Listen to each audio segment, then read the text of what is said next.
bonsoir tout le monde. On va s'installer pour commencer ce conseil municipal du 20 mars. C'est un conseil particulièrement orienté évidemment sur les finances de notre collectivité. Allez, on est tous assis. Eh bien, je vous propose d'ouvrir la séance. J'ai 3 pouvoirs: Nathalie Goua à Gérard Fay, Kevin Portier à Patrick Coller et Sandrine Côté à Stéphane Couvert. On fera attention sur les votes tout à l'heure. Comme d'habitude, il nous faut un secrétaire de séance. Sandrine Moutin. Merci Sandrine. Et en tout premier lieu, je vais vous proposer de voter le procès-verbal du dernier conseil municipal qui était le 30 janvier. Est-ce que vous avez des remarques ou des questions ou des compléments sur ce procès-verbal? Rien? Très bien. Donc, qui est contre? Personne. Qui s'abstient? Personne. Donc, le procès-verbal du dernier conseil municipal est donc approuvé à l'unanimité. À l'ordre du jour ce soir, je vais donc annoncer les finances publiques. Donc Gérard, on a prévu une petite bouteille d'eau pour toi. Puisqu'il va y avoir donc l'adoption du compte de gestion 2022 du budget principal de la commune, l'adoption du compte administratif 2022, l'affectation des résultats, le vote des taux de fiscalité direct local 2023, puis nous parlerons du budget primitif 2023 et nous finirons sur une demande de subvention à la préfecture de l'Isère au titre de la dotation d'équipement des territoires ruraux, et ce sera Annie qui prendra la parole. Ce qui concerne l'urbanisme et l'environnement, c'est Johan qui va nous parler de l'instauration d'un périmètre de prise en considération du projet sur le secteur situé entre Chemin du Moulin et l'avenue Saint-Jean. Ensuite, nous aurons Didier qui nous parlera dans la question domaine et patrimoine de l'Église, il y avait longtemps. Et nous finirons sur la thématique liberté publique et pouvoir de police au sujet des procédures de reprise des concessions abandonnées au cimetière de Noyaret. Ce sera moi qui rapporterai un gros sujet, la gestion du cimetière. Eh bien Gérard, je vais donc te passer la parole sur le premier point, l'adoption du compte de gestion 2022 du budget de la commune. Merci Madame le maire, merci Louis. Alors, il s'agit bien sûr du compte de gestion tel qu'il est présenté par le trésorier. Et pour parler du compte de gestion du trésorier, il faut rappeler que la gestion des collectivités donne lieu à une double comptabilité. Celle de l'ordonnateur, en l'occurrence le maire, c'est lui qui ordonnance les dépenses et les recettes, et la comptabilité du comptable, donc un trésorier public, qui lui effectue les dites dépenses et recettes. Ces deux comptabilités doivent naturellement être conformes en fin d'exercice. Le trésorier présente son compte de gestion et le maire présente le compte administratif. Donc la première délibération qui est proposée à notre conseil, c'est d'adopter le compte de gestion du trésorier, étant précisé que les comptes de gestion et comptes administratifs ont fait l'objet d'un pointage et qui sont en tout point conformes, l'un avec l'autre. Merci Gérard. Est-ce qu'il y a des questions? Non. Donc je mets ce rapport au vote. Qui ne prend pas part au vote? Personne. Qui s'abstient? Personne. Qui est contre? Personne. Eh bien, le conseil municipal adopte le compte de gestion 2022. Merci Gérard. Et le point suivant, maintenant, le compte administratif. On t'écoute.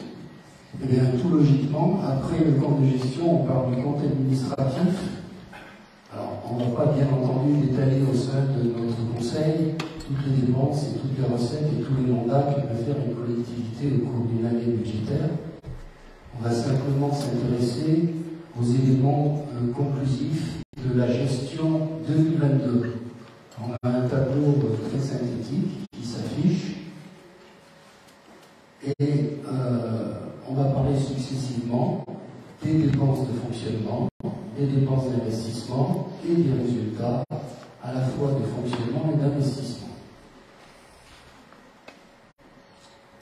Les résultats d'investissement dans une commune, c'est un élément essentiel, fondamental, car son niveau conditionne la capacité de la collectivité à assurer l'entretien de son patrimoine et sa capacité à investir. Pour l'année 2022, les recettes de fonctionnement se montent à 3 460 013,51 € et les dépenses de fonctionnement à 2 847 644,99 €.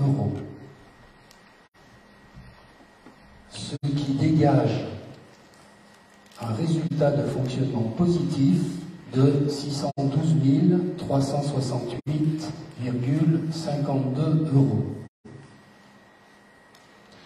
Je disais que ce résultat doit être regardé avec beaucoup d'intérêt et nous devons le considérer comme positif. Les ratios habituels ou non de ces résultats d'exploitation situent ce résultat habituellement entre 15 à 20%. C'est-à-dire que le résultat d'exploitation se situe normalement, pour qu'une collectivité continue à bien fonctionner, entre 15 et 20% de son budget. Ce ratio était l'an dernier de 18,75%, il est cette année de 23%. C'est donc un résultat dont il y a lieu de se satisfaire et qui permet d'envisager les années ultérieures, on va dire, avec une certaine sérénité, mais je dis bien une certaine sérénité compte tenu de tout ce qui va être dit tout à l'heure concernant l'avenir. Donc ce bon résultat, il faut évidemment l'attribuer aux efforts de gestion et de contrôle de gestion qui ont été réalisés au cours de l'année 2022.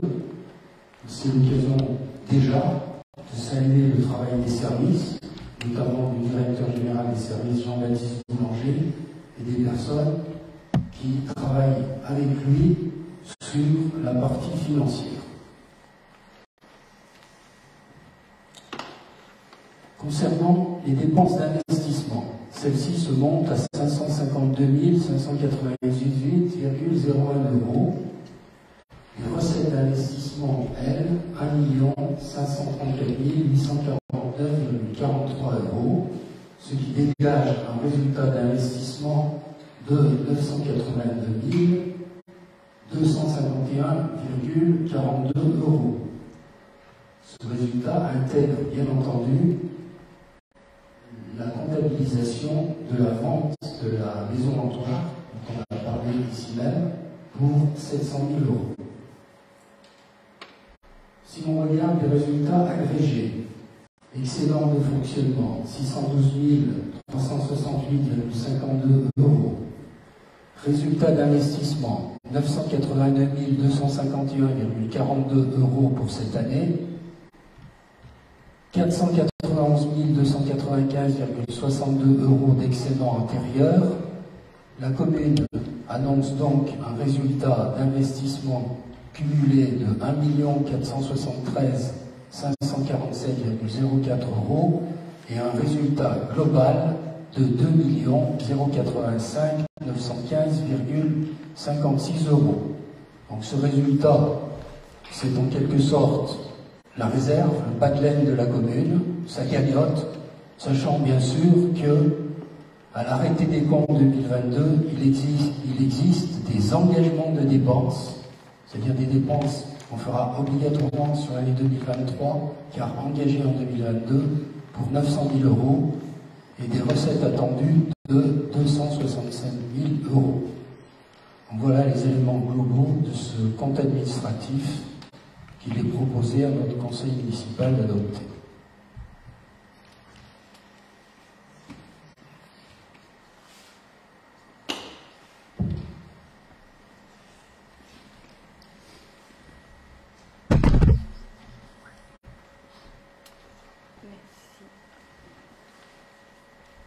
Merci beaucoup Gérard. Donc je vous propose maintenant de discuter et de poser toutes les questions.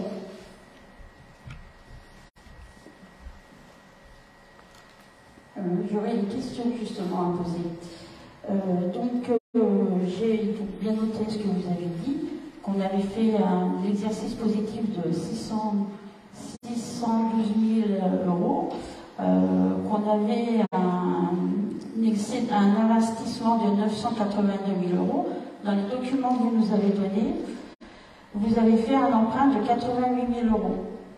Juste une question, pourquoi, si on a cet argent, faire un prêt de 88 000 euros? Alors, il n'y a pas eu d'emprunt de la commune en 2022. C'est les documents qui sont, vous avez fait un emprunt, page 10, de tous les documents que vous avez envoyés entre 2021 et 2022. Alors, on peut regarder le détail des dépenses et des recettes. C'était l'objet de notre réunion d'il y a 15 jours. Bon, malheureusement, vous n'étiez pas présente. C'était effectivement l'occasion de poser des questions techniques de cette nature. Bien entendu, on vous répondra dans le détail. On pourra même regarder le détail de toutes les dépenses et les recettes des comptes. Nous sommes ici dans le conseil municipal, donc sur la validation des résultats et sur des décisions de nature, de nature importante. Alors, concernant votre question, je vous confirme que la commune n'a pas réalisé d'emprunt en 2022. Dans les documents, vous allez peut-être me dire la page, mais bon, et on va tenter de vous répondre de mémoire. Si on ne peut pas vous répondre de mémoire, je vous inviterai à participer à une prochaine réunion où nous reverrons en détail les dépenses et les recettes de manière à pouvoir répondre aux questions de cette nature. Est-ce que la réponse qui consiste à dire la commune n'a pas réalisé d'emprunt en 2022 vous satisfait? Alors, je vais déjà vous répondre pourquoi je viens pas à la réunion. Pour la simple et bonne question que moi, si je ne travaille pas avec des papiers, je suis désolée, je travaille peut-être à la vieille école, mais moi, sans document, je ne peux pas travailler, déjà. Et puis, je viendrai avec vous, donc, ultérieurement, pour avoir des réponses. Mais c'est dommage que les gens publics ne sachent pas pourquoi je pose cette question, quoi. C'est simplement ça. Alors, tous les comptes sont ouverts à toutes les personnes. Dans l'une de nos valeurs, on va peut-être le voir tout à l'heure, il y a une transparence à la fois de l'action politique que nous conduisons et de ses résultats financiers. Donc, tous les comptes de la commune sont disponibles, ils sont consultables par tous les habitants. Et ceux-ci peuvent, à cette occasion, poser toutes les questions qu'ils veulent, les services sont là pour répondre. Encore une fois, nous sommes ici au conseil municipal, on va regarder la page que vous évoquiez, voir si on peut vous répondre de manière technique immédiatement, et si on ne peut pas, encore une fois, comme toutes les autres lignes qui concernent le compte administratif, soyez rassurés, on pourra le faire en détail, sans cacher aucune donnée que ce soit. Alors, nous sommes à quelle page? Justement, on projette le document et on voit bien qu'à emprunt, il est écrit 0. Donc je ne sais pas du tout de quoi tu parles, parce que les emprunts, comme Gérard l'a répété, il y en a pas. Est-ce que tu ne mélanges pas le compte administratif et le compte de gestion, ce qui serait un peu embêtant, mais qui serait possible? Alors, exercice de page 10. Bilan, page 10, 2021, on a 1 164 000 et 2022, 1 252 000, emprunt obligatoire 88 000. Alors, tu es bien sur le compte de gestion, tu n'es pas sur le bon document. C'est pour ça qu'il y a une confusion. Tu n'as pas pris Là, c'est le compte administratif, en fait.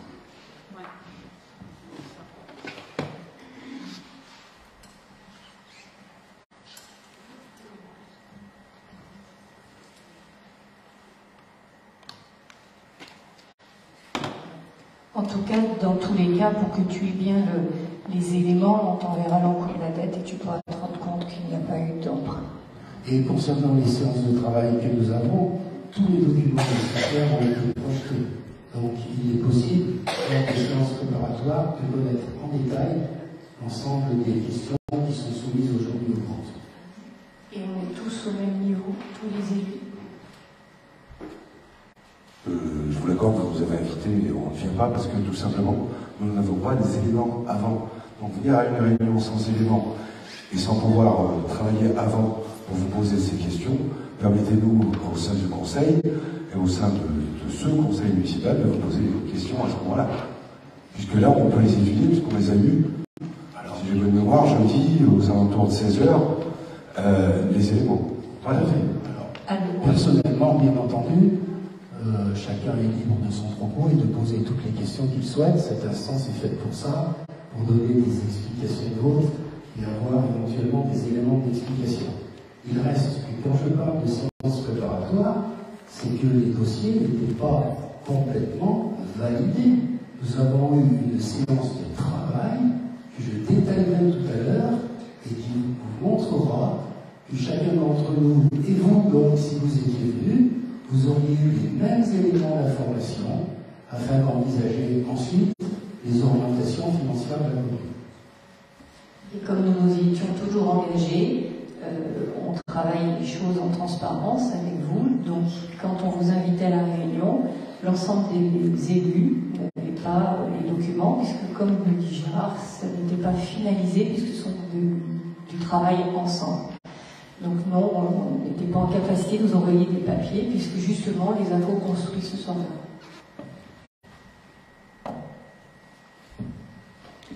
Est-ce qu'il y a d'autres remarques concernant le compte administratif?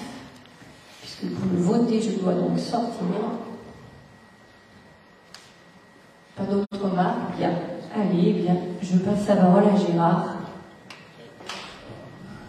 Merci Madame la maire. On va attendre que vous quittiez la salle.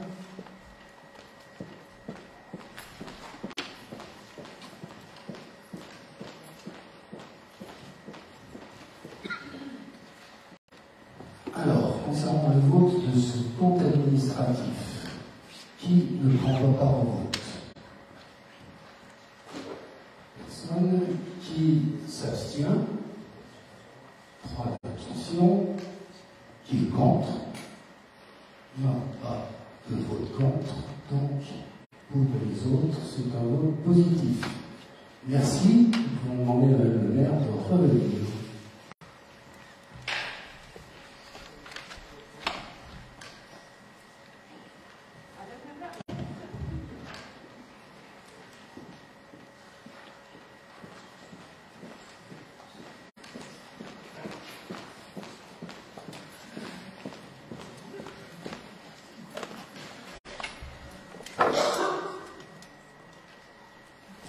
Eh bien, merci. Donc, le vote est passé. Nous passons maintenant à l'affectation des résultats 2022.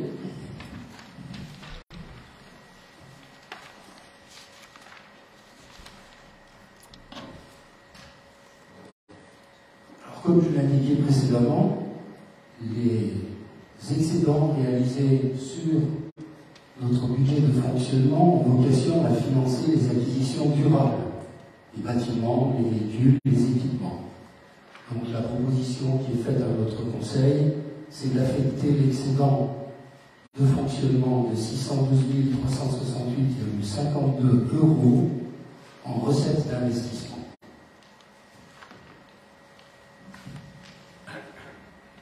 Y a-t-il des remarques, des questions sur cette proposition? Non. Eh bien, nous allons la soumettre au vote. Qui ne prend pas part au vote? Personne. Qui s'abstient? 3. Qui est contre? Personne. Donc, Nous adoptons l'affectation du résultat de clôture de fonctionnement 2022 au budget primitif 2023 tel qu'il vient d'être proposé. Nous allons parler maintenant, du sélecteur, tenez bien l'oreille, du suspense, au vote du taux de fiscalité directe locale.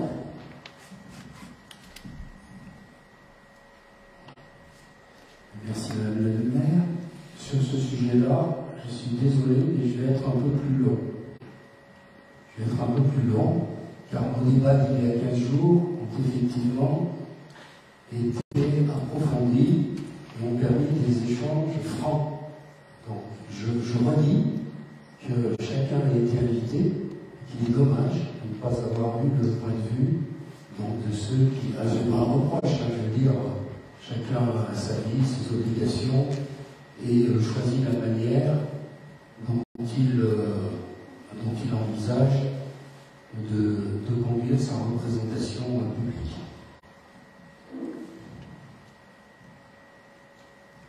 Alors, ce taux, il s'agit essentiellement de la taxe foncière sur les propriétés bâties, et il sera proposé in fine à notre conseil municipal de reconduire le taux de 44,19%.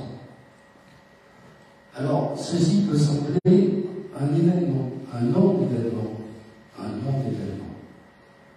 Ça peut être jugé comme une continuité qui n'appellerait pas de développement particulier. Et que finalement chacun pourrait voter, car c'est le taux qui est en vigueur dans notre commune depuis des années et des années. Eh bien, le taux qui sera proposé de reconduction de 44,19%, ce n'est pas du tout, et alors pas du tout un non-événement. C'est un taux qui résulte d'une discussion dont j'ai déjà dit qu'elle avait été approfondie et qu'elle avait été franche, révélant parfois des opinions de certains qui ont été défendues ou inattendues. Avant donc de voter sur ce taux d'imposition, il me paraît important de faire part à notre conseil du travail préparatoire que nous avons conduit il y a 15 jours, en évoquant d'abord le contexte dont nous avons parlé, puis les options prises. Je rappelle, puisque le sujet nous a quand même occupé un certain temps, que nous nous trouvons dans un contexte politique et économique qui est très incertain. Nous sommes entrés dans une période d'inflation dont personne ne sait si elle sera durable. Prenant en compte cet état de choses, l'État a décidé une revalorisation des bases d'imposition de 7,1%. Cette revalorisation de 7,1% dans pratiquement toutes les communes est absorbée par la seule revalorisation des dépenses qui sont liées à l'énergie. Ce qui veut dire que dans nombre de communes, le choix a été fait d'augmenter les taux d'imposition. Il suffit de lire notre journal local, qui aujourd'hui d'ailleurs représenté, pour avoir appris que des communes comme Grenoble, Charly, Vars, La Tronche et d'autres avaient décidé d'augmenter leur taux d'imposition.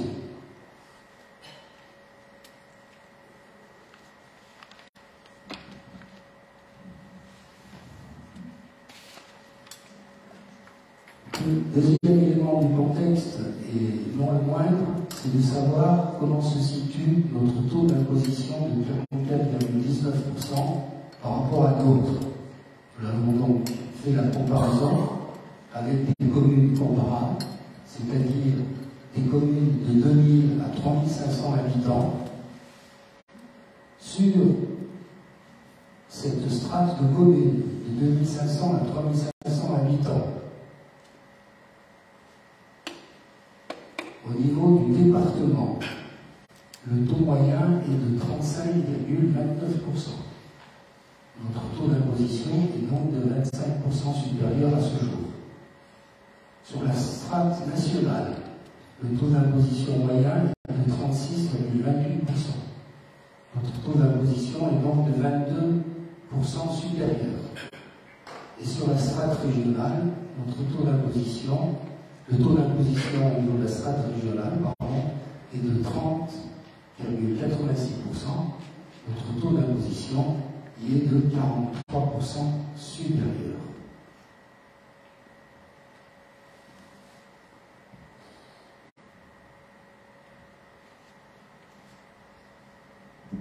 Notre constat, c'est donc bien évidemment que le taux d'imposition à Miami est élevé. Et c'est une situation qui est bien connue des habitants. Et si l'on se rappelle les groupes de travail que nous avions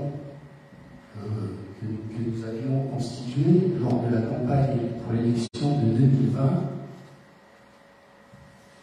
le groupe qui s'est intéressé aux finances locales a envoyé un message fort et clair, à savoir la commune ne doit pas vivre au-dessus de ses moyens. C'est le message que nous avons retenu et notre engagement pris devant les habitants était de ne pas augmenter les taux d'imposition pendant notre mandat. Bien sûr, cet engagement doit tenir compte du contexte et bien sûr aussi, cet engagement a été pris compte tenu des constances de l'époque. Rien ne dit aujourd'hui que dans un contexte évolutif, cette position ne sera pas amenée à être modifiée. Toutefois, le message qui nous est venu des habitants est clair et il nous amène à regarder de façon tout à fait cruciale à la fois notre endettement et à la fois le niveau de notre impôt. Compte tenu de ce message, nous avons donc travaillé, je le répète, travaillé il y a 15 jours sur une projection du fonctionnement et des investissements de notre commune. Une projection que nous avons estimée réaliste et adaptée à sa situation. C'est-à-dire qu'elle ne prévoit pas d'augmentation du taux d'imposition, qu'elle exclut le recours à l'emprunt pour les années 2023-2026 et qu'elle prévoit de continuer de dégager sur la gestion courante un excédent qui pourrait être de l'ordre au moins de 400 000 € par an. La commune pourra plus facilement recourir à nouveau au levier de l'emprunt. L'emprunt n'est pas un gros mot. L'emprunt est un levier qui permet de faciliter les investissements. Pour autant, notre commune devrait pouvoir recourir au levier de l'emprunt, mais très difficilement avant l'année 2027, date à laquelle 2 gros emprunts, qui représentent la moitié du capital restant dû, seront remboursés. Notre travail de projection s'appuie sur 2 piliers. D'une part, le programme sur lequel nous avons été élus, et d'autre part, l'état des lieux financiers et patrimonial établi par des experts indépendants. Au sujet de ces états des lieux, je dois répéter ce que j'ai déjà dit il y a un an, lorsque nous avons voté le budget 2022. Les états des lieux sont consultables dans leur intégralité à la mairie. Ils décrivent une réalité. Cette réalité, c'est celle que nous devons prendre en compte et c'est celle que nous avons pris en compte, sous peine de conduire notre commune à de graves déconvenues. Nous devons donc à nouveau d'être en garde et de mettre en garde contre toute interprétation ou lecture de complaisance partielle ou partiale de ces documents. Pardonnez la manière solennelle dont je dis ces éléments. Les états des lieux traduisent une situation difficile qui s'est constituée sur plus de 12 années sur la période 2008-2020. Et ce que nous efforcerons de faire, c'est d'apurer pendant notre mandat cette situation difficile. La gestion prévisionnelle de notre commune devrait donc comporter deux phases. Une première phase sur les années 2023 à 2026, centrée sur, premièrement, l'assainissement de la situation financière.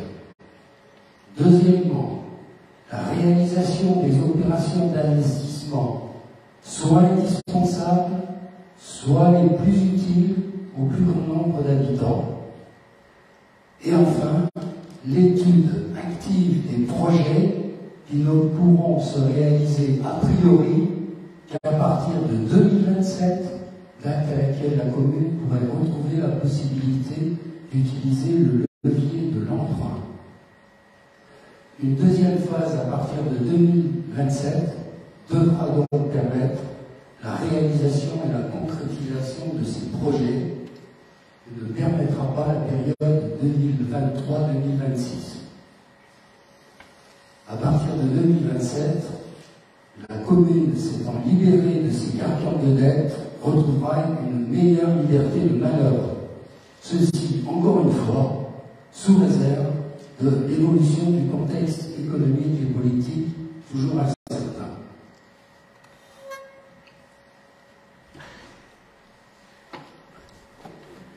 Le débat qui nous a occupé il y a 2 semaines était donc le suivant. Les taux d'imposition devaient-ils être augmentés, soit à titre de précaution face à l'inflation, soit pour faire plus rapidement certains investissements attendus par les habitants. Alors, consensuellement, puisque je l'ai dit d'emblée, ce taux de 44,19% est un taux reconduit, donc consensuellement, et après des débats, encore une fois approfondis, nous avons estimé devoir proposer à notre Conseil le maintien du taux d'imposition, sachant que, bien entendu, chacun autour de cette table sera libre d'expliquer son vote et éventuellement de ne pas le voter.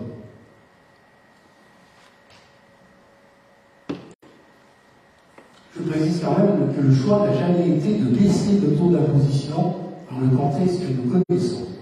Il était seulement de savoir s'il devait être maintenu ou s'il devait être augmenté. Pardonnez-moi, mais je pense que notre Conseil mérite d'avoir l'information telle qu'elle, les informations et les conclusions de notre réunion de travail d'il y a 2 semaines.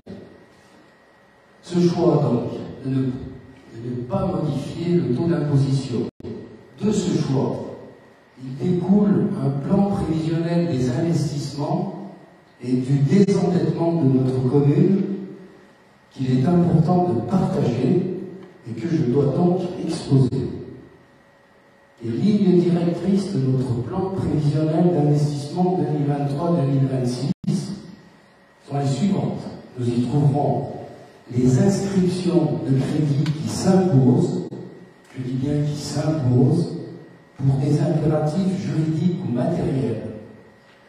Nous n'y trouverons pas de projets pour lesquels nous aurions dû faire des emprunts ou bien de nouveaux emprunts, ou bien une augmentation d'impôts.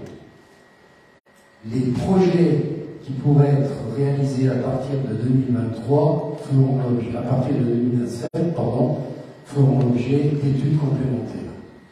Alors, quelles sont ces opérations qui s'imposent et qui figurent dans notre plan prévisionnel des investissements? Eh bien, il s'agit essentiellement des engagements antérieurs de notre commune que celle-ci est tenue de respecter. Au nombre de 2, sans surprise. Premièrement, rembourser les emprunts. Deuxièmement, apurer la situation de dette auprès de l'EPFL. Concernant le remboursement des emprunts, il s'agit d'emprunts classiques à taux fixe.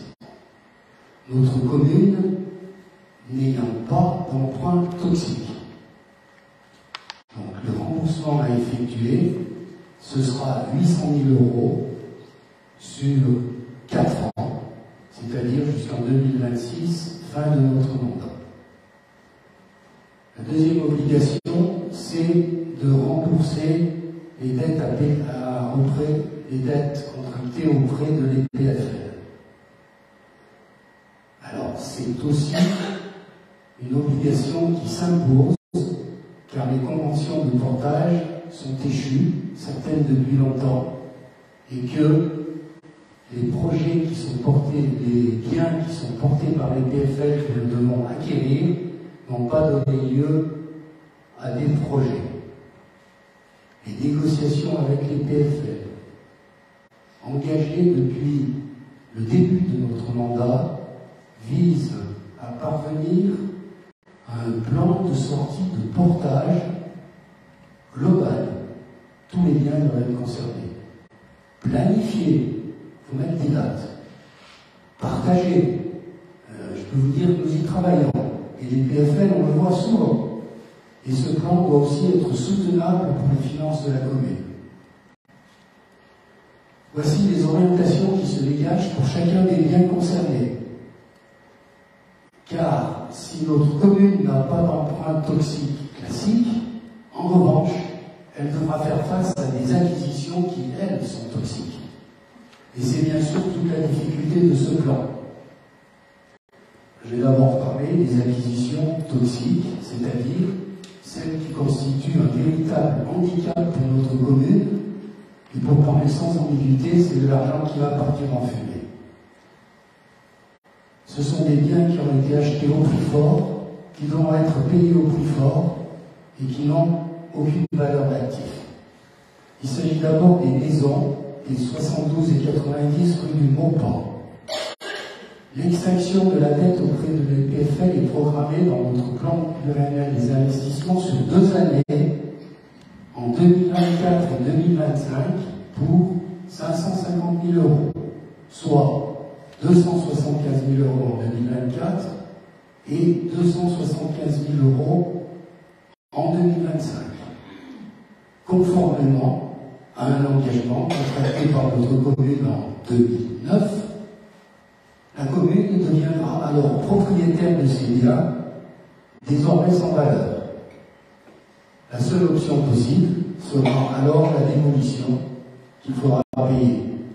Toutefois, dans un souci purement économique, et afin de n'avoir aucun regret, nous avons demandé à l'EPFL de tenter une commercialisation de la dernière chance qui permettrait peut-être, si c'est bien trouvé un acquéreur, d'atténuer la perte subie par la commune. Deuxième bien toxique, il s'agit de l'engagement de la commune datant de 2010 concernant la ferme grange du 26 rue du Maupan. Cette bâtisse qui est circulée, qui est située derrière le restaurant Les Routiers. Ce bien n'a fait l'objet d'aucun projet concret depuis 2010. Il est prévu de solder cette opération en 2024. Le reste à charge pour la commune serait de 53 000 €. Il s'agit, bien entendu, là aussi, de parler sans ambiguïté. C'est de l'argent qui va partir en fumée. C'est la différence entre le prix à payer pour ce bien, 187 000 €, et l'engagement contracté par la commune en 2010, car la valeur de revente de ce bien est estimée aujourd'hui à 134 000 €. 186 000 € qu'il faut sortir pour acheter obligatoirement ce bien. Espoir de vente 134 000 €. 53 000 € de permis. Nos espoirs sont aujourd'hui de pouvoir effectivement réaliser cette vente de 53 000 €, ce qui serait un moindre mal pour la commune. Maintenant, eh bien, il faut attendre le verdict du marché. Ce bien trouvera-t-il un acquéreur? Et pour la somme espérée, la prudence nous oblige à être très circonspects et peut-être à prévoir une situation encore moins favorable. Je continue, car notre commune, je le rappelle, présente quand même une situation tout à fait extraordinaire par rapport aux autres communes en ce qui concerne les sommes et les engagements auprès de l'EPFL. Une troisième acquisition, également toxique du point de vue financier, c'est le terrain du Chapotier. 11 000 mètres carrés qui sont situés de façon symétrique par rapport à la route départementale en face du jardin de Méronne. Ce terrain, la commune a demandé à l'EPFL de l'acheter en 2015 et la commune devra donc acheter ce terrain pour 550 000 € au terme du portage en 2030. Or, la valeur de ce terrain est aujourd'hui voisine de 0, car il est devenu inconstructible du fait du plan de prévention des risques d'inondation. Alors on pourrait se dire, nous avons un mandat jusqu'en 2026, ce bien va être racheté en 2030, eh bien mon Dieu, ceux qui géreront la commune à partir de 2027 se débrouilleront avec le problème. Ça n'a pas été notre approche. Nous avons engagé des discussions avec vos partenaires concernant ce bien. Alors aujourd'hui, dans ce contexte quand même assez gris, il est agréable de vous faire part d'une bonne nouvelle, ou plutôt d'une demi-bonne nouvelle. Il apparaît que l'EPFL pourrait prendre à sa charge 50% de la décote de ce terrain. Décote, terrain qui vaut donc 550 000 €, 50% de la décote, 275 000 € que l'EPFL pourrait prendre en charge. Donc notre plan prévisionnel des investissements prend en charge 6 échéances de remboursement de ce terrain à l'EPFL, 6 échéances de 46 € à partir de 2025, permettant d'apurer cette dette. 46 000 €.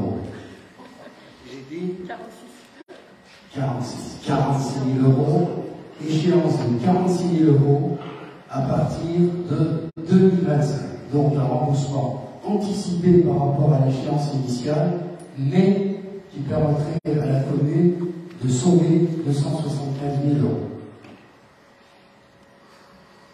Alors, cette demi-satisfaction ne saurait clore ce dossier.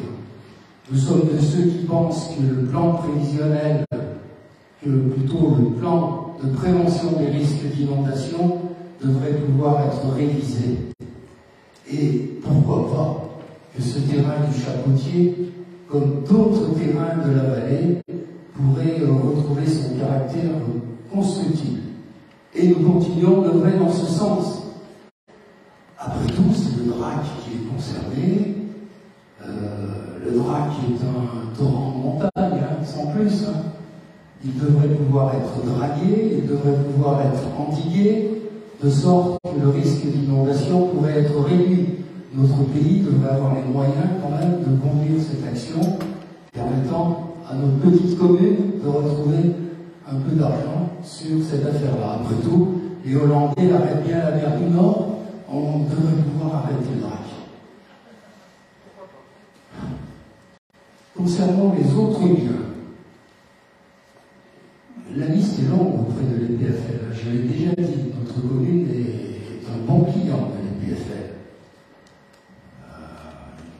a 500 communes dans l'Isère et Neuilly est la troisième commune endettée auprès de l'EPFL. Ce n'est pas la troisième commune en termes ni de budget ni de population.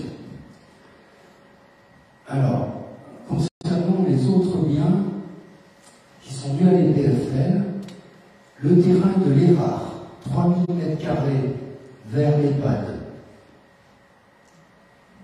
Alors, contrairement à ce que nous espérions, le solde de cette opération ne serait pas positif, mais plutôt négatif, de l'ordre de 100 000 €, dépenses positionnées 50 000 € en 2025 et 50 000 € en 2026. Alors la commune avait acheté dans ce lieu un très grand terrain qui a donné lieu à une revente pour les organismes d'HLM, qui ont construit les bâtiments que nous connaissons. Alors, les HLM ont pris, j'allais dire, les bons morceaux, c'est-à-dire laissant une partie de terrain qui est effectivement bien placée et constructible, mais aussi des bas morceaux, c'est-à-dire des éléments de lampe ou en pente, ou des éléments de terrain en déclivité qui ensuite donnent sur les rares en bas. Alors ce qui fait qu'il faut quand même payer ce terrain assez cher, 441 000 €, et que la commercialisation des lots à bâtir qui reste possible sur ce terrain ne permettrait pas de couvrir la totalité de l'achat. Reste un terrain à proximité du cimetière ce terrain devrait être racheté.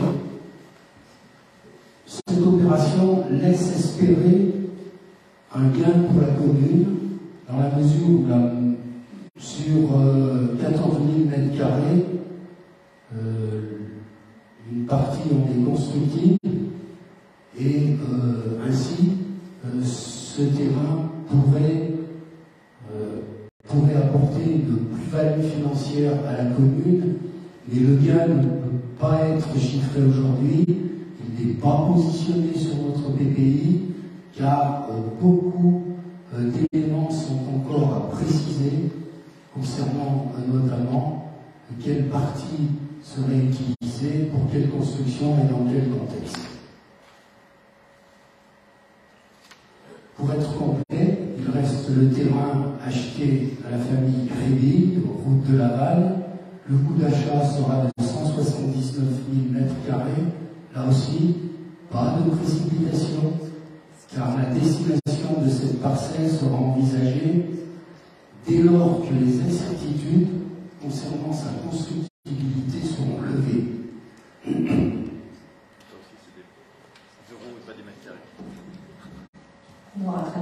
179 281 € par an. Donc ce terrain pourrait être à nouveau constructible en totalité ou partie dans le cadre d'une révision du plan d'urbanisme. Donc prudence et attente sur ce terrain. Donc, voilà pour les opérations qui s'imposent au niveau financier. Je rappelle, assurer le remboursement des emprunts qui sont des emprunts classiques, désendetter la commune auprès de l'EPFL. Les autres opérations que nous avons prévues dans notre plan pluriannuel d'investissement, je le disais tout à l'heure, sont des opérations qui s'imposent matériellement ou fonctionnellement. Il y en a 6. 1, 2, 3, 4, 5, 6. 1. Il s'agit de faire en sorte que la commune puisse continuer à acquérir les équipements indispensables au fonctionnement des services municipaux et des écoles. Renouveler la flotte des véhicules, faire des équipements informatiques et bureautiques, assurer la signalisation et l'installation du mobilier urbain en lien avec les travaux de concertation engagés sur la circulation dans le village. Il s'agit aussi de poursuivre la rénovation de l'éclairage public. Notre plan prévoit à ce titre d'investir 400 000 € sur 4 ans, 256 000 € pour les équipements, 144 000 € pour l'éclairage public. Point numéro 2, la réflexion de l'Église. Une première tranche est prévue sur l'année 2023 pour 632 000 €. Je précise que cette première tranche de 632 000 € permettra de préserver ce patrimoine et d'assurer sa fonctionnalité. Cela comporte la réfection de la charpente et de la toiture et la préservation des murs. Cela comporte aussi l'installation d'un nouveau mode de chauffage, la chaudière fuel étant hors de fiabilité. Les projets de mise en valeur du site concernant le parvis, incluant le patrimoine constitué par la cure et son jardin, continueront de faire l'objet d'études pour une concrétisation ultérieure, tout comme la place Victor-Jean. Il s'agit d'espaces patrimoniaux qui tiennent beaucoup à cœur des Lucérétains et qu'il n'est bien entendu pas question d'ignorer dans les programmations, mais il ne sera pas non plus possible de réaliser concrètement des investissements dans ces lieux sur les années 2023-2026. Point 3. L'aménagement du groupe scolaire. Il s'agit d'envisager les investissements indispensables pour l'extension de la cantine. 750 000 € sont provisionnés à titre provisoire sur 3 ans. Et le travail de programmiste dès 2023 pour 30 000 € permettra de déterminer dans quelles conditions la cantine pourra s'insérer dans les locaux de l'école. 4e point, la plaine des sports. La plaine des sports n'était pas incluse dans les diagnostics patrimoniaux réalisés par les cabinets d'expertise au début de notre mandat. Néanmoins, là je parle sous le contrôle d'Annie, de Didier, de Patrick, les experts ont été missionnés dans le cadre d'une maîtrise d'œuvre pour envisager la rénovation et, on va dire, la fonctionnalité de la plaine des sports. J'ai en tête leur diagnostic, pardonnez-moi, il est lapidaire. Patrick, Didier et Annie me diront si je me trompe. Ce que j'ai retenu, le terrain de tennis, il y a des trous, le terrain de foot, il y a des trous, la piste d'athlétisme, il y a des trous, les filets de protection, il y a des trous. Donc, il est très important de s'occuper de la plaine des sports. Nous avons choisi, dans notre plan d'investissement, de privilégier les travaux et les aménagements qui seront utiles à la majeure partie de la population. La première phase de travaux, plus de 600 000 € quand même. Non, pardon, la première phase de travaux, c'est pas 600 000 €, 447 000 €, permettra la réalisation d'un city-stade et la réfection, et non pas la réfection, mais l'organisation d'une aire de jeu, principalement la destination des familles. Je le disais, l'idée c'est de privilégier les investissements qui feront plaisir au plus grand nombre.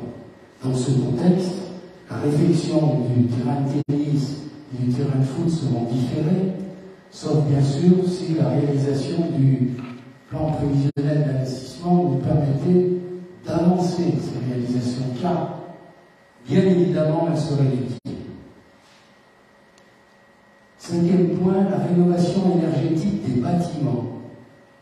C'est une problématique incontournable dans le contexte de gestion de l'énergie que nous connaissons. Les bâtiments communaux qui sont concernés, la mairie, les écoles, les gymnases, bâtiments des services techniques, l'ex-école de Saint-Jean, la maison des associations. C'est un dossier prioritaire pour lequel 162 000 € est prévu au titre des études préalables et de la maîtrise d'œuvre dès cette année 2023. Notre plan d'investissement comporte à titre indicatif un crédit de 1 080 000 réparti sur 3 années à partir de 2024. Je dis bien indicatif, car le travail entrepris sur cette année 2023 pour les études préalables permettra de calibrer la dimension financière du projet. Bien sûr, ce projet est prévu avec les accompagnements financiers mis en place par les pouvoirs publics, dont tous ne sont pas à ce jour finalisés. Sixième point, la crèche. C'est un projet qui préexistait à notre arrivée. Je dois dire qu'il a été étudié et instruit pour une réalisation rapide avant d'être abandonné. Pour nous, les projets n'ont pas d'odeur. J'ai entendu dire qu'on aurait abandonné ce projet parce que ce n'était pas le nôtre. Bien sûr que non. Bien sûr que non. Ce projet n'a pas... Les bons projets, là, comme l'argent ou les bonnes idées, n'ont pas d'odeur. Ce projet, en réalité, a été abandonné parce qu'il s'est révélé, là encore, je pense au contrôle de Stéphane. Stéphane, corrige-moi ou complète-moi si je suis ni complet ni précis. Ce projet a été abandonné parce qu'il s'est révélé beaucoup plus coûteux qu'indiqué initialement. Ce projet était situé à l'arrière du bâtiment scolaire, ce qui fonctionnellement est intéressant pour les familles qui amèneraient plusieurs enfants, les uns aux écoles et les autres à la crèche. Toutefois, il limitait les possibilités d'extension ultérieure du groupe scolaire. Toutefois, il était situé sur un terrain désormais en partie inondable. Donc tu avais dit que ça permet de garder du foncier pour la complément, pour l'extension, pour la cantine, pour l'école maternelle, qui sont effectivement plus la place dans les portes. Donc, conflit d'objectif.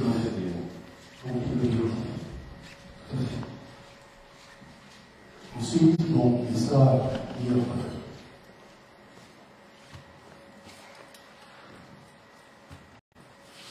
Donc, ce projet aurait mérité d'être inscrit dans un plan pluriannuel d'investissement, et ça fait partie de notre projet. Ça n'était pas à l'époque.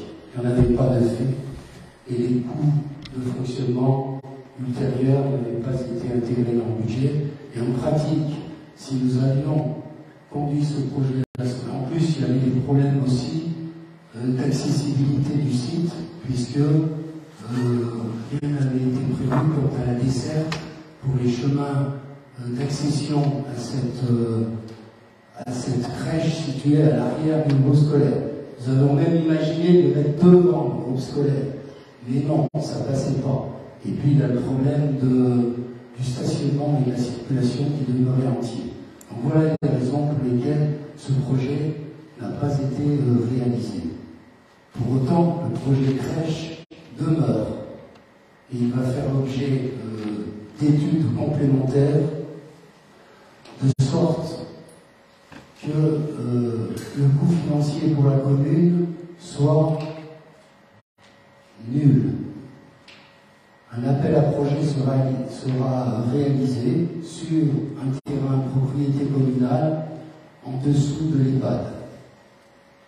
Bon, notre BPI comporte ce projet crèche, mais compte tenu du fait qu'il n'est pas encore construit, ou il n'y a pas d'autre indication que le fait que ce projet sera réalisé à commune. Pour être complet, j'ai encore parlé de 2 éléments, le cimetière, pour lesquels la réfection des murs d'enceinte et le drainage sont prévus sur les années 2023 à 2026 pour 204 000 €. Et enfin, il faut parler de la réfection du local associatif au sein du gymnase pour 40 000 € dès l'année 2023. Bon, j'ai été long, on a parlé des taux d'imposition. Notre conseil va être amené à voter ce taux d'imposition, sachant que derrière, il dessine tout le programme que je viens de décrire. Pour résumer, notre conseil sera invité à voter la reconduction des taux d'imposition, 44,19% sur le foncier bâti, 84,14% sur le foncier non bâti, sachant que la reconduction de ces taux permettra à la commune d'assurer son fonctionnement et de mettre en œuvre le plan pluriannuel des investissements tel qu'il vient d'être décrit, en précisant que ceci est envisagé toutes choses égales par ailleurs, c'est-à-dire sous réserve de l'évolution que personne ne peut connaître à ce jour du contexte économique et politique. Il est important aussi de préciser que les augmentations d'impôts que les habitants verront en 2023 sur leurs avis d'imposition ne seront donc pas dues à une augmentation du taux communal, mais seront dues exclusivement à la revalorisation des bases d'imposition décidées par l'État, 7,1%, et éventuellement à la revalorisation des contributions au titre de l'intercommunalité, taxes de ramassage des ordures ménagères, par exemple, ou d'autres taxes.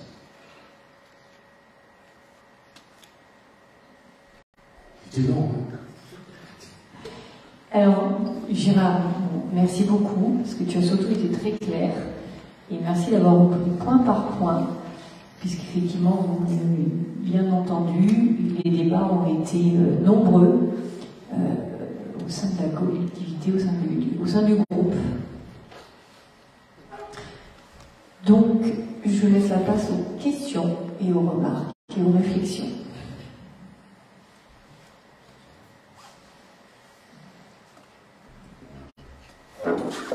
C'est bon, je vais parler fort. Lydie, tu peux passer le micro.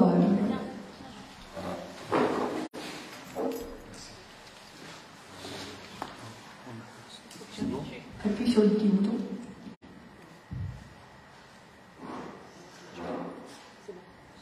Ça marche. Simplement une question concernant le BFL.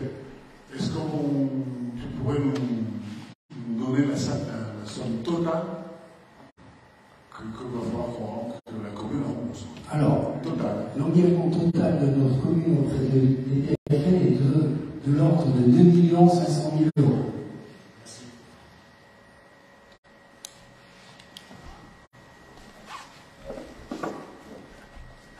Est-ce qu'on peut passer le micro à Didier, s'il vous plaît?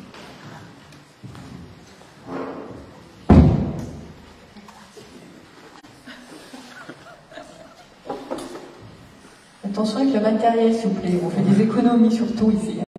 Non, juste une petite remarque qui va expliquer peut-être le vote qui va se produire. C'est parce que moi, je faisais partie de ceux qui souhaitaient qu'on augmente le taux d'imposition. C'est sûr que c'est une mesure qui n'est pas populaire, mais bon, pour moi, l'impôt, c'est la contribution de chacun, j'allais dire au bien commun. Donc c'est vrai que tout le monde a vu qu'il y avait de l'inflation dans la vie quotidienne. Alors c'est pas que chez les particuliers, c'est aussi pour les communes. Donc rien que la charge de l'énergie, on a tombé le budget au niveau de la charge de l'énergie pour tous les bâtiments communaux. Donc pour moi, ça ne me semblait pas illogique de faire contribuer tous les habitants à cette inflation. Voilà. Donc j'étais pour dire un outil un petit peu ambitieux pour nos projets. Voilà.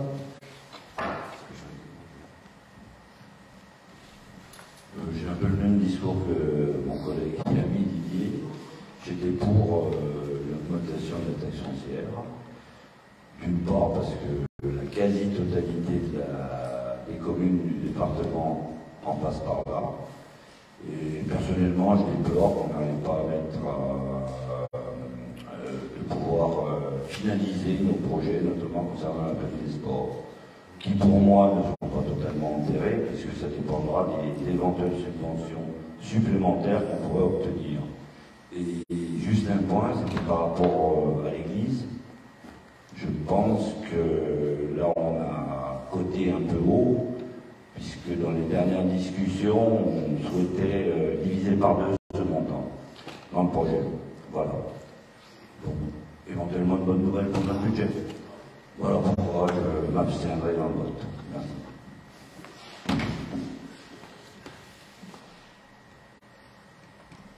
Eh bien, merci beaucoup.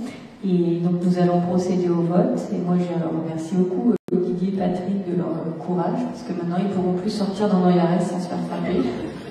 On va déménager. Et moi, je trouve ça vraiment bien, parce que justement, qu'il n'y ait pas une homogénéité sur ce vote, ça vient dire que quand on prend une décision, quelle qu'elle soit, donc une décision politique, elle nous engage sur des temporalités longues. Et il n'y a que l'histoire avec le temps qui peut nous permettre de dire si c'était une bonne décision ou pas. Et pas hésiter parfois aussi à la revoir ou à la corriger. Et je trouve que c'est important de se le rappeler en notant que sur ce vote, il y aura 2 abstentions, aussi de la majorité, pour dire tout ça. Merci pour ça. Est-ce qu'il y a d'autres remarques? Non. Eh bien, c'est le temps du vote. Donc, les taux ne sont pas bougés. 44,19 pour le taxe foncier bâti et 84,14 pour le non bâti. Alors, qui ne prend pas part au vote? Personne. Qui s'abstient? 5. Et qui est contre? Personne. Eh bien, les taux de fiscalité sont adoptés pour l'exercice 2023. Et maintenant, j'espère que tu as bu un petit peu, puisque maintenant... Oh, pardon. Ah, t'as le pouvoir, Kevin. Oui, j'en étais sur l'adoption maintenant du budget primitif 2023.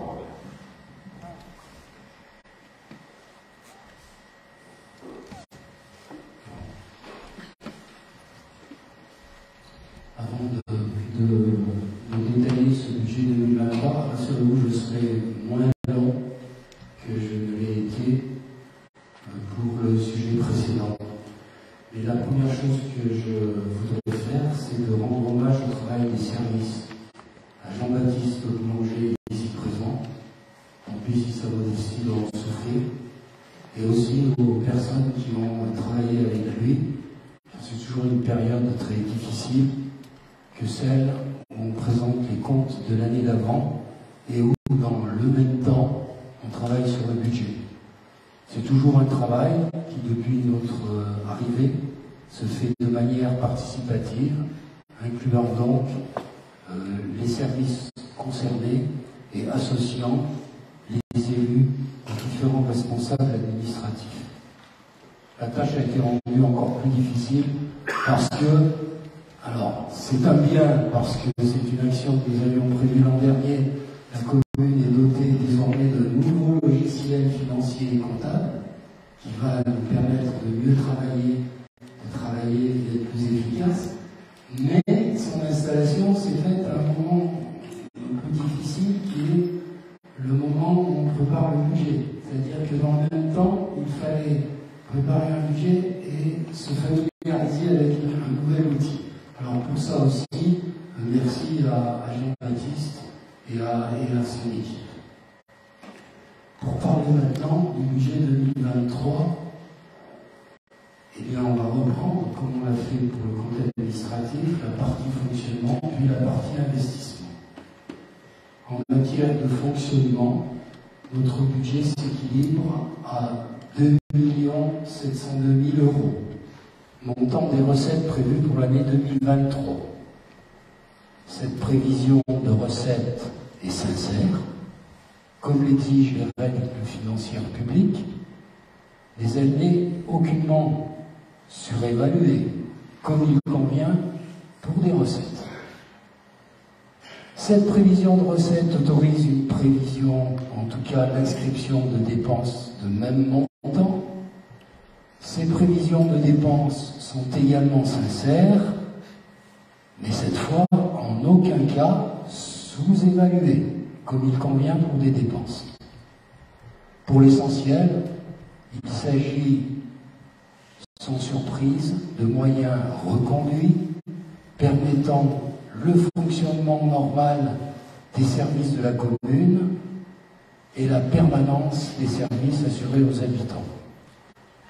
Ce budget est établi, comme je l'ai déjà dit et comme il est important de le répéter, dans un contexte économique d'inflation, et les crédits ont été prévus en conséquence, notamment en matière de fourniture énergétique ou d'évolution du coût des prestations de services, ou encore de l'effet en année pleine des revalorisations de traitement des agents publics qui ont eu lieu en 2022. Outre ces crédits de reconduction, ce budget permet la poursuite des actions correspondant à la politique que nous avons mise en œuvre sur la rationalisation du fonctionnement et qui mérite d'être citée. Pour la gestion du cimetière notamment, l'action engagée dès 2022 sera poursuivie en 2023 avec la mise en œuvre d'une gestion informatisée et l'engagement du processus de reprise des concessions abandonnées. Concernant les archives, leur mise à jour et leur classement sera poursuivi. Les bâtiments qui n'ont pas encore été mis en sécurité incendie le seront. En matière de personnel, il est prévu des formations adaptées pour la policière municipale, les agents des services techniques, l'encadrement périscolaire et aussi la formalisation et la mise à jour des documents réglementaires concernant les risques professionnels. Au regard des recettes et des dépenses prévues, un excellent prévisionnel prudent de 240 000 euros est inscrit à ce budget de fonctionnement. S'agissant de l'investissement, la première chose à dire, c'est que nous disposons désormais d'un PPI, un plan pluriannuel des investissements. C'est bien sûr un outil indispensable d'un point de vue technique pour aider à la qualité et à la pertinence des choix budgétaires, mais aussi, et c'est peut-être le plus important au fond, c'est un gage de transparence des choix politiques et de leurs conséquences. La transparence, c'était quand même l'une des valeurs parmi les plus importantes que nous portions lors de notre élection et que nous allons continuer de porter jusqu'au terme de notre mandat. Bien sûr, ce plan devra vivre et il devra être actualisé en permanence. Nous savons bien que devant les incertitudes du contexte économique, de la dimension des projets et du contexte particulier lié au désendettement de l'IPFL, qui comporte encore des incertitudes, nous savons bien que des adaptations seront nécessaires. Mais une chose est certaine, c'est que la gestion de notre commune, désormais, sera et demeurera transparente. Alors, concernant le contenu de nos projets d'investissement, eh bien, ce budget 2023 traduit normalement, logiquement et politiquement la déclinaison annuelle du plan pluriannuel des investissements. Les réalisations prévues en 2023 sont donc les suivantes en distinguant les dépenses contraintes et la concrétisation des projets. Au titre des dépenses contraintes, le remboursement des emprunts classiques. Je rappelle qu'il ne s'agit pas de l'endettement d'un PFR, des emprunts classiques pour 197 000 €. Les engagements antérieurs qui sont anciens auprès de la métropole concernant des fonds de concours pour 163 000 €. La métropole tarde à nous envoyer ses factures, pourtant nous les réclamons, nous espérons bien solder cette dette à la métropole sur l'année 2023. Concernant la réalisation des projets, la plaine des sports pour sa phase 1, pour 447 000 €, donc peut-être moins, tant mieux, ce qui permettrait de faire plus, pourquoi pas. La première tranche du projet concernant l'église pour 632 000 €, je rappelle, sécurisation du bâtiment, charpente, couverture, murs, rénovation du chauffage.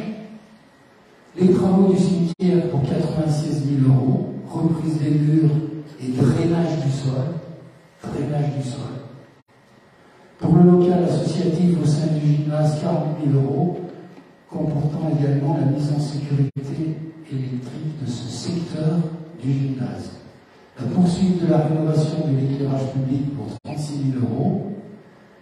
Les équipements divers, bureautiques, informatiques, 44 000 €, ainsi que 40 000 € pour le renouvellement de la flotte des véhicules.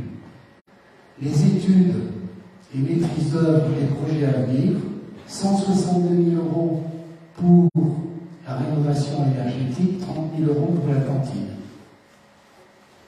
En recettes prévisionnelles, figurent les plans optimisés de ces différentes opérations.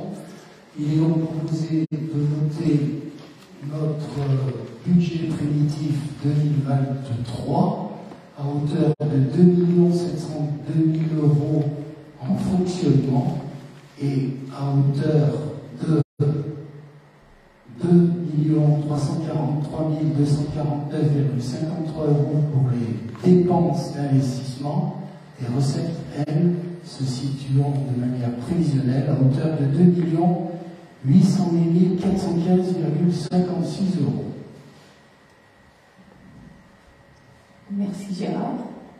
Donc, je passe la parole au conseil.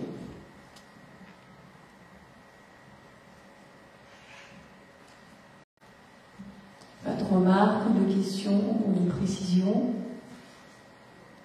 pour notre budget 2023. Bien. Eh bien, je vais donc vous proposer de le voter. Qui ne prend pas part au vote? Personne. Qui s'abstient? 3. Qui est contre? Personne. Eh bien, voilà, notre budget primitif principal 2023 est voté. Merci beaucoup Gérard, tu as bien mérité tes verres d'eau. Je crois que tu peux te reposer un peu maintenant, tu l'as bien mérité, parce que vraiment, merci pour toute cette présentation plus que complète. Et je vais passer la parole à Annie maintenant, qui va donc nous parler d'une demande de subvention, et surtout pour l'aménagement d'un local associatif. On t'écoute, Annie. Alors, il est important de souligner qu'il faut créer au sein de l'annexe du gymnase un véritable lieu associatif. Il faudrait transformer une annexe en ERP. Donc, un ERP, c'est un établissement recevant du public qui est destiné à recevoir plusieurs associations à l'attention de leurs adhérents, visiteurs et familles. C'est une mise à disposition d'un lieu enfin approprié et attendu par les acteurs associatifs depuis de nombreuses années. L'objectif de la commune est de réaménager ce local, mais plus généralement de favoriser le lien social et le développement du tissu associatif de l'Hénin. Donc, il est proposé de solliciter la préfecture au titre de l'axe 2 de la DETR 2023 pour l'octroi d'une subvention au taux le plus élevé pour le réaménagement d'un local associatif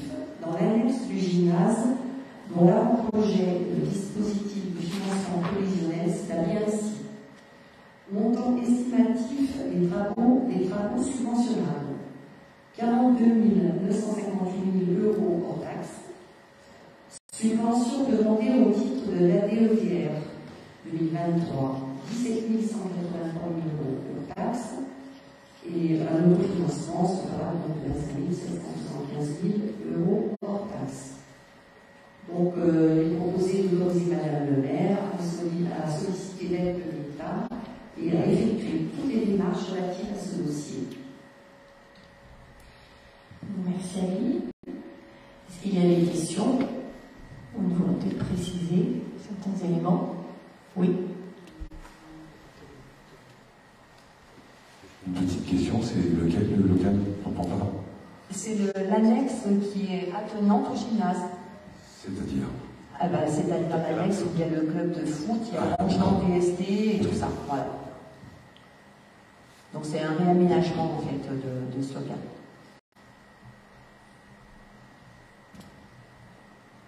Merci. Donc je mets ce rapport au vote. Qui ne prend pas part au vote? Oui, Patrick. Tu n'es plus président de l'association qui est concernée notamment, mais du coup tu es dans le bureau. Qui s'abstient? Personne. Et qui est contre? Personne. Eh bien, je suis donc autorisée à faire cette demande de subvention. Johan est en train de s'installer en ayant récupéré un micro pour nous parler maintenant de l'instauration du périmètre de prise en considération de projet PPCP sur le secteur situé entre le chemin du Moulin et de l'avenue Saint-Jean. Et on te laisse nous expliquer tout ça. Tout à fait. Donc la municipalité observe que Noyaret a une grande attractivité concernant l'immobilier en attirant de nombreux promoteurs.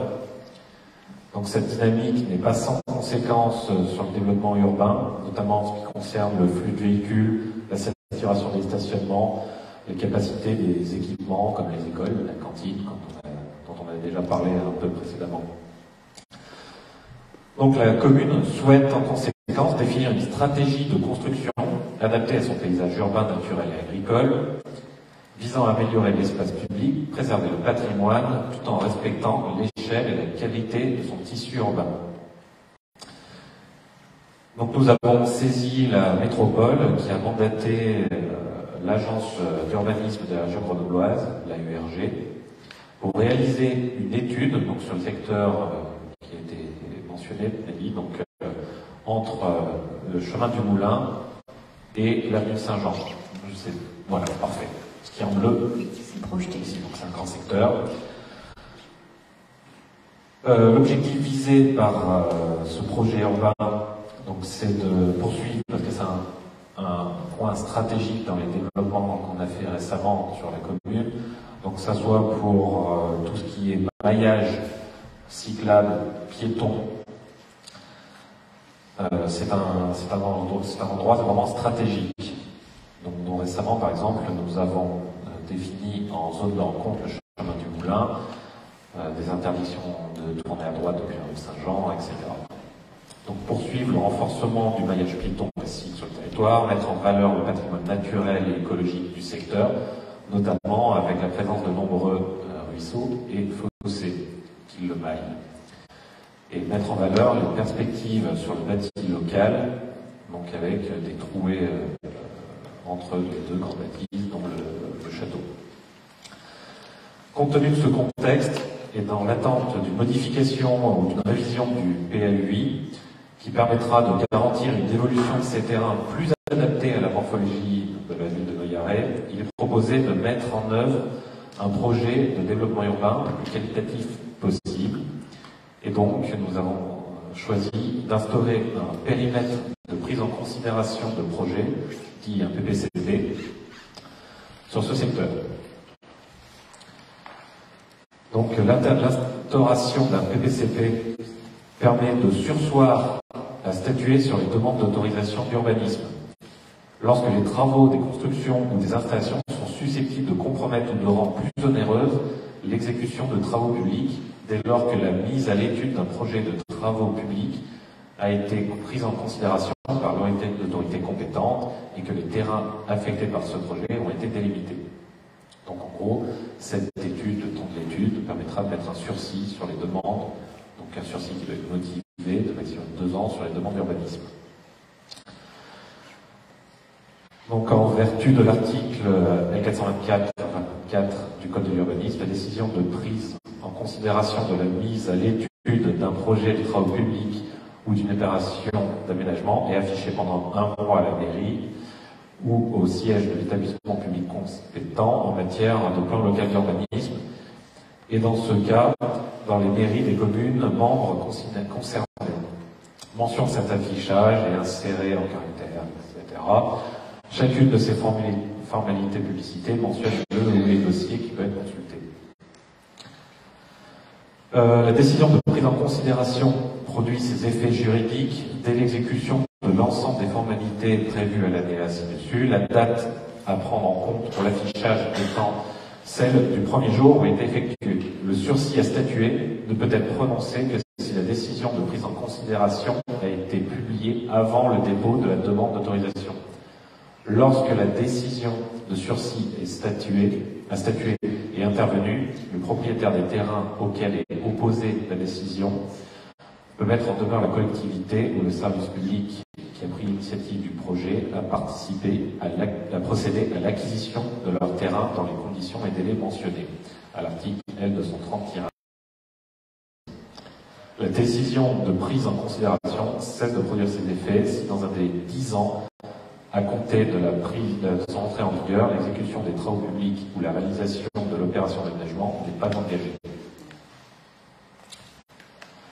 En conséquence, il est proposé au Conseil municipal d'instaurer un périmètre de prise en considération de projets sur les secteurs entre le chemin du Moulin et la rue Saint-Jean, de décider que la procédure de sursis à statuer pourrait être appliquée à chaque demande d'autorisation de travaux, construction ou installation à l'intérieur du dit périmètre, d'indiquer que la présente délibération fera l'objet d'une mention en caractère apparent dans le journal à la diffusion départementale et affichée pendant un mois en mairie à l'application de l'article L424-24 du Code de l'urbanisme. D'autoriser le maire à prendre toutes les dispositions et à accomplir toutes les formalités nécessaires à l'exécution de la présente délibération. D'autoriser le maire à signer tous les documents et à être relatifs à ce dossier, d'inscrire les crédits nécessaires au budget. Merci Johan. Je vais laisser la place aux questions. Pas de questions.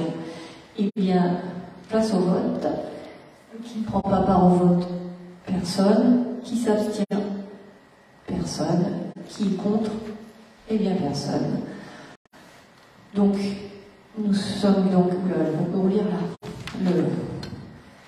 C'est adopté.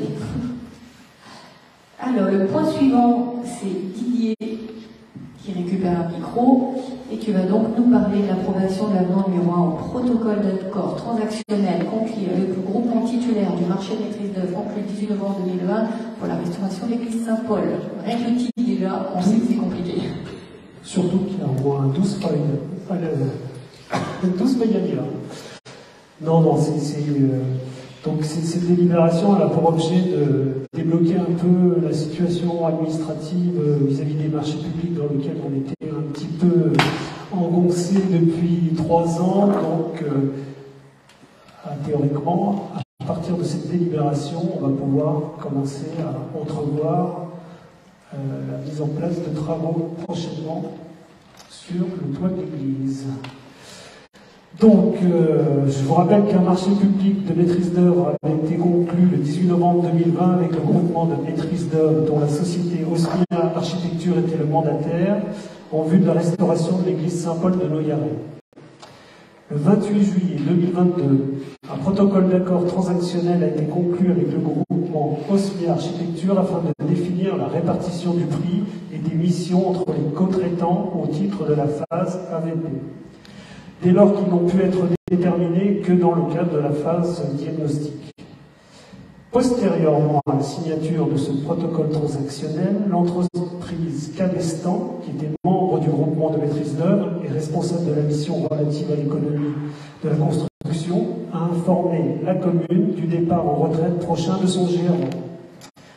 Donc, l'entreprise Cabestan a donc cessé son activité en cours d'exécution du marché et la société Ciradex a exécuté les prestations incombant initialement à Cabestan.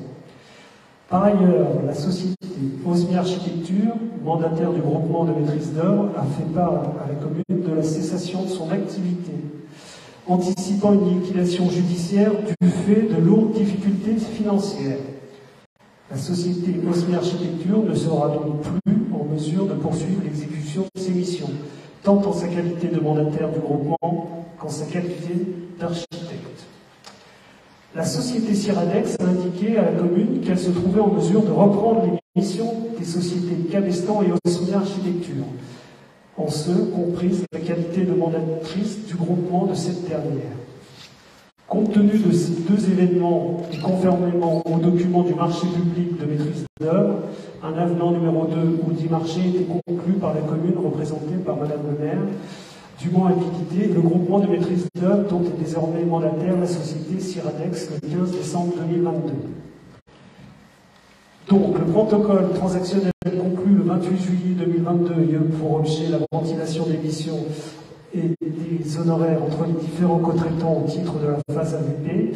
Il convient par l'avenant numéro 1 dont la conclusion est proposée et afin d'assurer le parallélisme des formes et procédures, de définir la nouvelle répartition des missions et des rémunérations au sein du groupement de maîtrise d'œuvre tel que recomposé. Donc je ne vais pas vous donner lecture, je crois que tous les membres du Conseil l'ont reçu, donc si vous avez des questions par rapport à cet avenant, donc l'avenant c'est juste une répartition des sommes entre les différents co-traitants. Voilà, parce que sinon je peux, hein, mais on n'est pas encore couché. Merci beaucoup Didier. Voilà. On a compris qu'on était sur un imbroglio administratif qui a pris du temps et des allers-retours. Voilà. Est-ce qu'il y a du coup des questions, des gens qui ont vraiment envie d'entendre les 28 pages que Didier pourrait nous lire? Non? Eh bien, je mets donc ce rapport au vote. Qui ne prend pas part au vote? Personne. Qui s'abstient? Personne. Qui est contre? Personne non plus. Allez, super, on approuve cet avenant qui va nous permettre d'avancer sur la question de l'Église. Et je termine par le dernier point, le 9e, avec la question d'une procédure de reprise des concessions abandonnées au cimetière de Noyaret. Alors, les réglementations qui concernent les cimetières sont très précises et très encadrées.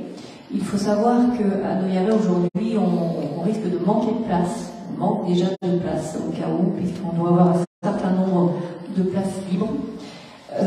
Donc nous avons fait le choix de lancer une procédure de reprise des concessions abandonnées, et notamment les concessions qu'on appelle les concessions perpétuelles.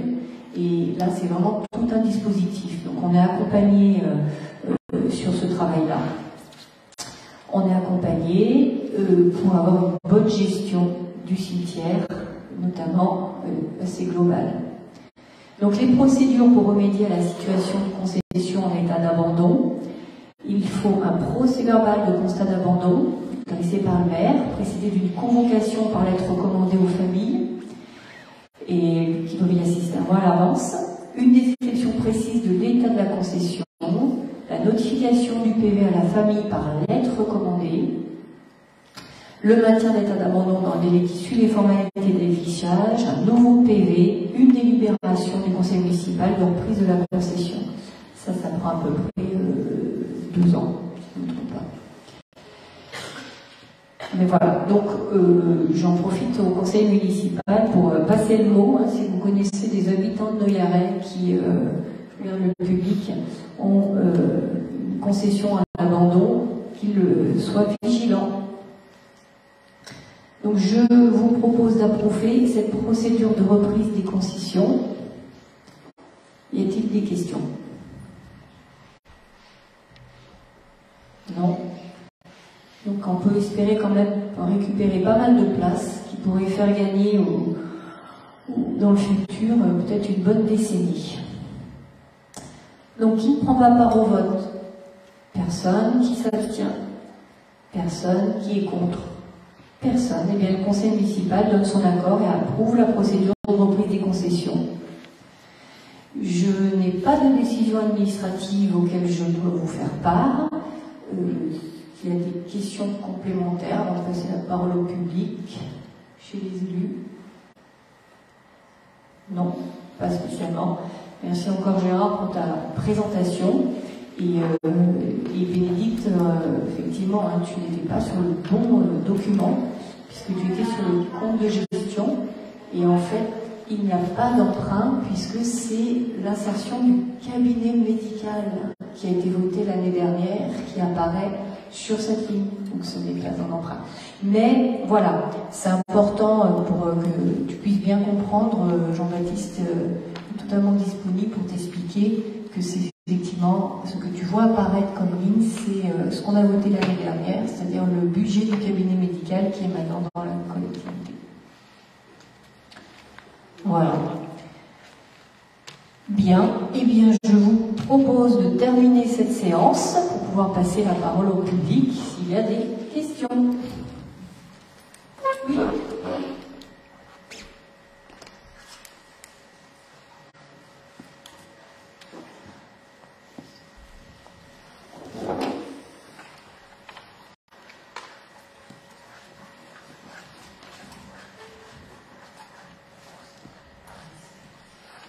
Nous avons reçu un dépliant qui s'intitule Le Mal, il y a quelques temps, et c'est une réflexion que je fais, et pas que moi, certaines personnes de la poser également.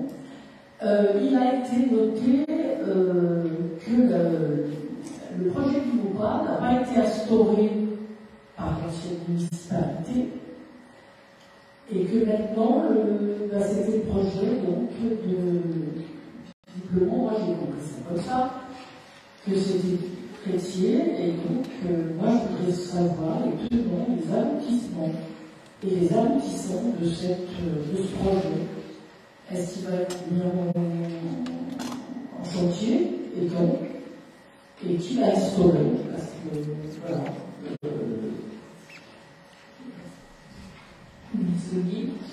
tu fais. Alors, c'est pas une communication de la mairie dont tu parles. Non, j'ai bien cité. C'était un dépliant que nous avons reçu qui s'intitulait Le Mal. Est-ce que c'est le document que Bénédicte a fait passer peut-être? Voilà, c'est un qui est instauré par vous, je crois. D'accord. Donc, bon, alors c'est très important quand c'est un document qui n'émane pas de la collectivité, de la mairie. Je peux poser la question. Tout à fait. Donc c'est effectivement très bien de poser la question pour vérifier les infos. Est-ce que Sophie, tu as envie de répondre? Oui. Micro. Le mien. J'aurai encore deux questions à poser. Bonsoir, merci pour votre question parce qu'effectivement ça permettra de faire un petit éclaircissement.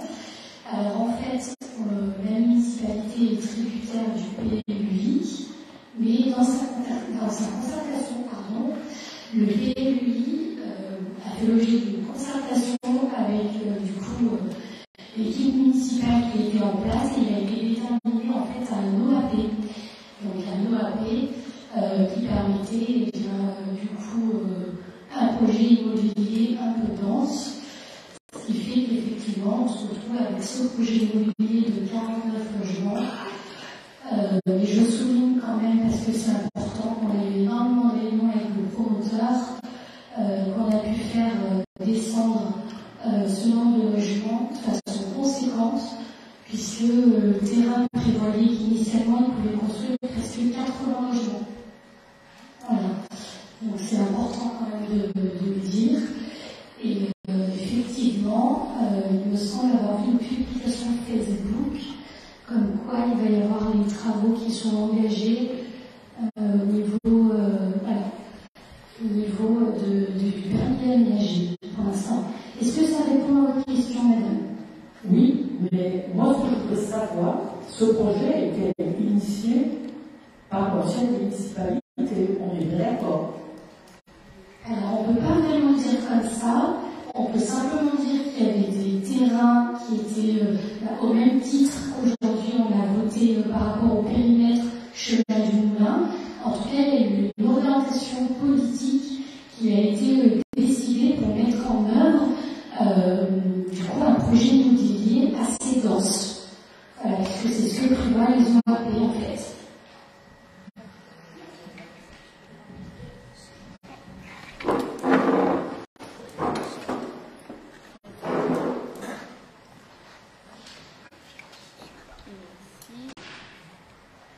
Puis elle fait aussi, c'est un terrain privé, c'est important de le dire, c'est-à-dire que quand on a quelqu'un qui est propriétaire d'un terrain, il fait sa construction ou ses constructions, ensuite c'est soumis à la mairie au niveau réglementaire, c'est ce que donc a expliqué Sophie, et quand les choses sont réglementaires au PLUI et à l'ensemble des règles, une mairie devient une chambre d'enregistrement. Nous n'avons pas choisi d'être une chambre d'enregistrement. Nous avons effectivement fait tout un travail et bon, je peux quand même dire que le promoteur Safilaf a été quand même d'une ouverture qui a été vraiment intéressante parce que même si c'était un terrain privé sur lequel on aurait pu ne rien avoir le droit de faire, là on a quand même réussi à faire beaucoup de choses. Et c'est vrai que quand une commune est propriétaire d'un terrain, elle a tout le loisir de mettre exactement ce qu'elle veut, ce qui n'est pas le cas dans un terrain privé, où là on est très tenu au règlement. Et après, c'est le jeu des dates. Nous, pour dire la petite histoire, tu compléteras, mais quand on a été en place début juin, on les a vus arriver en juillet, on croyait que c'était une blague. On a dit c'est pas possible, c'est pas vrai, ça fait 2 mois qu'on est en place, c'est pas possible. Et puis le travail intelligent a pu se faire et effectivement ça fait partie des, comme le disait Sophie, d'un certain nombre de décisions réglementaires qui ont été prises il y a déjà quelques années.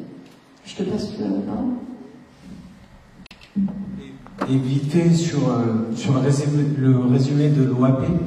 En fait, l'OAP est une zone à forte densité décidée par les communes et qui a été mise en place dans le PLUI, sachant que le PLUI a été travaillé avec l'ancienne municipalité et approuvé en 2019. Donc cette zone-là, comme d'autres zones, on parle de Noyaré, mais certaines zones comme Fontaine, Saint-Martin-des-Routes ont décidé sur certaines zones de mettre une OAP qui est zone à forte densité. Voilà. Hein? Oui, mais parce que on met... Pas toutes les OAP sont à haute densité. Celle qu'on a votée là tout à l'heure, c'est une OAP à très faible densité. Oui, mais c'est parce qu'on l'a voté. Voilà, n'oublions pas ça. Voilà, c'est tout.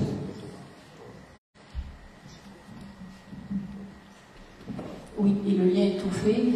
Typiquement, ce qu'on a voté ce soir avec cette OAP du coup à faible densité devrait éviter de se retrouver face à ce type de problématique. C'est ce que je disais un peu tout à l'heure, les décisions que l'on prend nous engagent sur plusieurs années. Tu avais d'autres questions? Oui, Gérard, tu parlais tout à l'heure, je me souviens très bien d'un terrain près du cimetière, c'est celui-ci? Non, c'était quoi déjà? Non, c'est pas celui-ci. Donc là, on parlait du terrain sur lequel Safilaf va faire un projet dans les conditions qui viennent d'être évoquées par mes collègues. Mais lorsque je parlais du terrain vers le cimetière, il s'agit du terrain qui est au-dessus de l'ancienne cour de l'école. Le terrain Coquin. Voilà. C'est un terrain que la commune a demandé à l'EPFL d'acheter pour son compte, et donc que la commune a l'engagement de le racheter, et ce terrain devra faire l'objet de projets. Alors bien évidemment, sa situation l'oriente vers une réserve foncière en vue d'une extension éventuelle ou probable nécessaire du cimetière. Mais pour toute une autre partie, qui est une partie constructible, effectivement, il peut y avoir là un projet de construction qui permettra de financer en tout ou partie, voire avec un bénéfice d'acquisition à l'EPFL. Et c'est pas le. Pour répondre à ta question, Annie, c'est donc un autre projet. Et une dernière question, la réflexion de l'Église, est-ce que les cloches sonnent tous? Oui. Et là, moi j'ai l'impression qu'elles sonnent doucement, quoi. Non? Oui, parce qu'en fait, pourquoi l'architecture, la charpente qui porte la cloche n'a pas la solidité pour que la cloche puisse balancer. C'est quand elle balance qu'elle fait effectivement du bruit. C'est dommage, on est très attaché à notre clocher. Mais rassure-toi, c'est dans le cadre de la tranche 1, donc tu devrais bientôt pouvoir entendre des cloches comme elles doivent faire ce grand bruit et non pas un tintement, puisque c'est un marteau qui tape dessus au lieu que la cloche se balance. Donc c'est pas du tout la même puissance. Voilà. Et ce sera la tranche 1. C'est ce qu'on a aussi voté ce soir de l'embryo administratif. C'est un grand soir ce soir. Hein. Est-ce qu'il y a d'autres remarques? Non? Eh bien, merci beaucoup. J'en profite pour faire un petit peu de pub pour... vous avez vu notre programme à Noyaret, maintenant, ça ne désemplit pas. Hein, c'est samedi dernier, c'était danse celtique. Moi, je sais que j'ai dansé une partie de la nuit. Et vendredi, il y a des témoins qui rigolent.